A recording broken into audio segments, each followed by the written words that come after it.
Allora sì, vero, confermo. Allora, abbiamo scelto, come sapete, di avere un silenzio consapevole per quello che è successo e per quello che abbiamo subito. Abbiamo provato ad elaborare quello che ci è successo, lo stiamo elaborando, la mancanza sarà sempre, ma c'è un momento importante, credo, ed è forse proprio questo, ecco perché abbiamo scelto di essere tutti e tre, di fare qualcosa, di esserci, di portare una testimonianza, ma di agire. Ora è il momento di agire nella prevenzione nella maniera più assoluta e in qualsiasi ambito, perché è davvero fondamentale arrivare, ve lo dico veramente col cuore spezzato, a non avere neanche un caso di femminicidio, ed è questo il grande obiettivo che io mi sono da oggi in poi posto. Volete agire come famiglia, quindi sarete più impegnati su questo fronte? Io intanto, la mia famiglia momentaneamente no, ma avrò il loro supporto, sicuramente sì. Fate esattamente come l'ha messa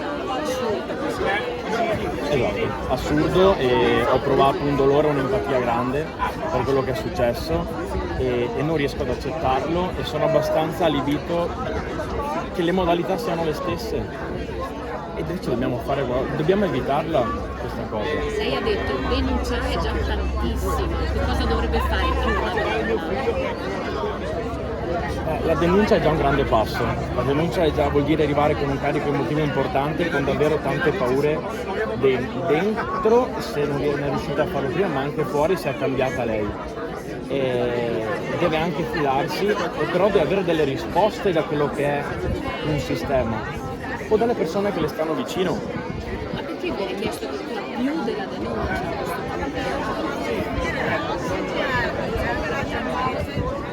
Sì, viene chiesto di più, ma non bisogna davvero lasciar passare, finché non si è certi di aver fatto, pensato, agito in tutto e per tutto, ed essere, tra virgolette, di aver scampato un problema, che poi il problema è molto più ampio, allora non ci si può fermare.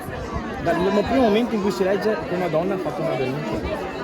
Troppe denunce da ascoltare.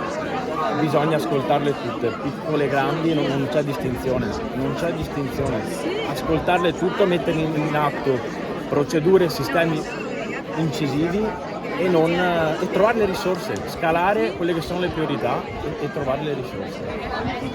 Dovete sapere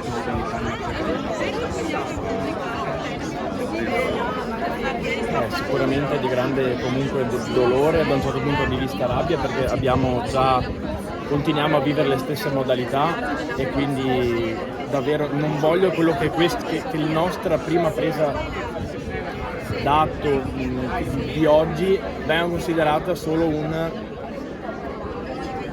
testimonianza, vabbè dai, cosa può succedere. No, è il primo passo per noi, e spero per tutti, per iniziare a cambiare le cose, ma veramente. Lavorerete con Cecchettin? Non abbiamo ancora fatto nessun tipo di programma, pensiero a riguardo, inizieremo a valutare magari d'ora in poi i vari fronti dove poter agire o comunque interagire con chi sia ha subito, ma chi invece opera in questo mondo, o con tutte quelle persone che hanno e che spero abbiano quella sensibilità e la visione, l'empatia di non lasciar correre se vedono certe situazioni. L'appello che hai lanciato è di non voltarsi dall'altra parte.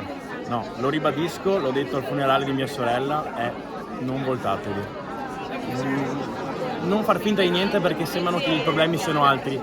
Tutti abbiamo diversi aspetti di cui pensare, ma questo deve essere fondamentale.